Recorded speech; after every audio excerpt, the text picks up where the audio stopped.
साधु एक अरण्य में रहता था। उसकी एक छोटी सी कुटिया थी, एक चूल्हा था जिसपे वो अपना खाना खा सके। वो सीधा लेने जाता था माधुकरी लेने। भिक्षान दे, सारी औरतें को चावल दे रहे, गेहूं दे रहे, दाल दे रहे। और साधु का चूल्हा होता है, उसमें पीसे होते हैं अलग अलग टुकड़े से। आटा डालो तो इधर डालो, दाल डालो तो इधर डालो, चावल डालो तो इधर डालो। बस वो अपने माधुकरी लेता था, कोई सब्जी देता था, तेल की पूड़ियाँ देता था। सब गाय का घी, अगर किसी को बहुत ही साधु पे दया है तो थोड़ा सा घी दे देता। साधु बेचारा सब लेके आता था। फिर वो सब रखता था अनाज।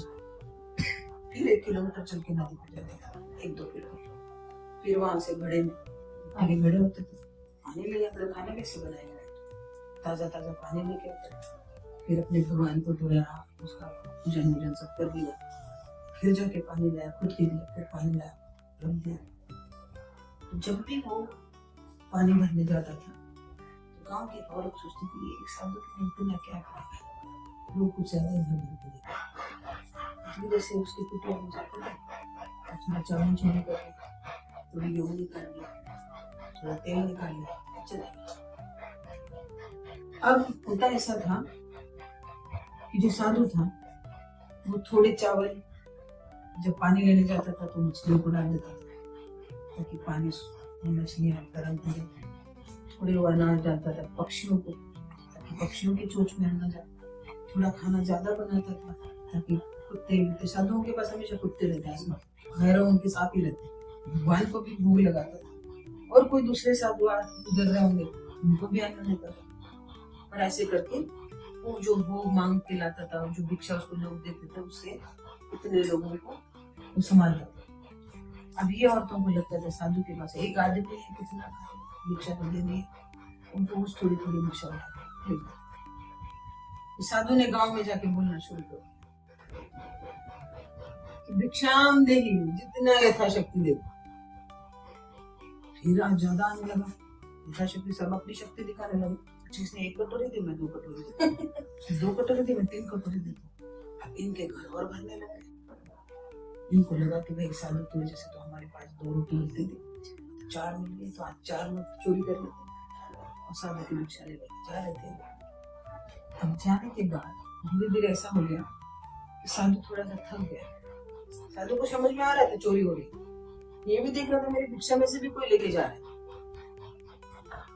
अब धीरे धीरे साधु भी थकने लगा, उसकी हड्डियां बाहर आने लगी। माधुकरी मांगने जाता है, उसकी चोरी होती, माधुकरी मांगने जाता है, उसकी चोरी होती।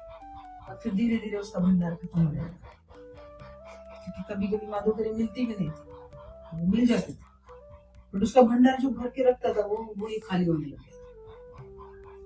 फिर धीरे धीरे उसने पानी में अन्न डालना बंद कर दिया, फिर उसके बाद मछलियां मर गई।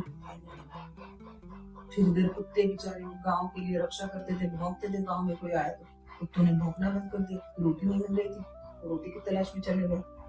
पक्षियों की चहचहाट बंद हो गई क्योंकि पक्षियों के लिए दाना नहीं था। साधु तो साधु, कभी मिला खाना जो खाया नहीं मिला, अब बैठ के तपस्या करने लगी, पूरी हड्डियां निकल गई। पानी सड़ने की वजह से गांव में बीमारियां, कुत्ते नहीं है तो संरक्षण करने वाले पंछी नहीं, माहौल नहीं, चहचहाट नहीं, साधु की वो पुकार नहीं, अलग निरंजन भिक्षाम दे। वो गांव में ऐसा जैसा कि अकाल पड़ गया, सब दरिद्र, सब दुखी, सब बीमार।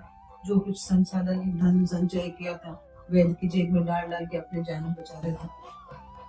फिर धीरे से एक बार साधु तो जाना बंद कर देता था, क्षीण हो जाता है।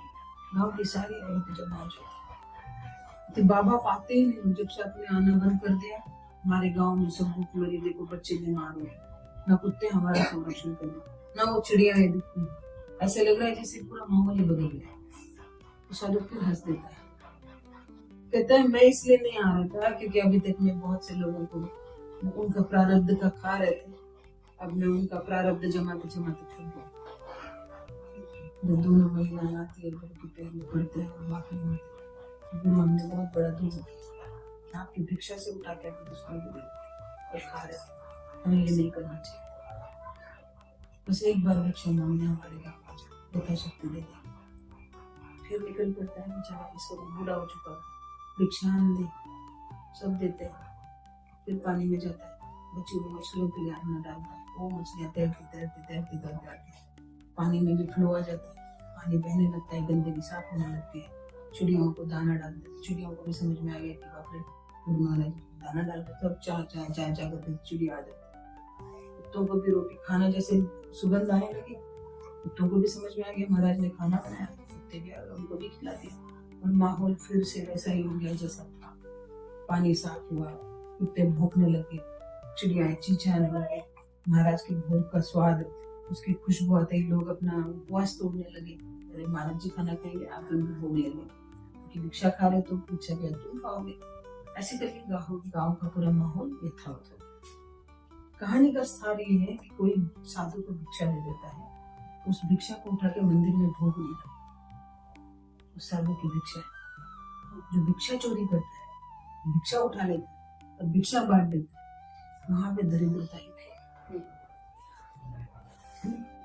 जो भिक्षा साधु को मिलती है, मुझे देते हैं, मैं उसको गाड़ी में भर के जो चोच में जा सकता है, आपका आपके लिए, है ना, उस पे साधु की भिक्षा पे साधु भी जी सकते हैं या गरीब जी सकते हैं। इसलिए एक बार किसी को भिक्षा दे दी, उस भिक्षा का मोह मत, वो भिक्षा दे दी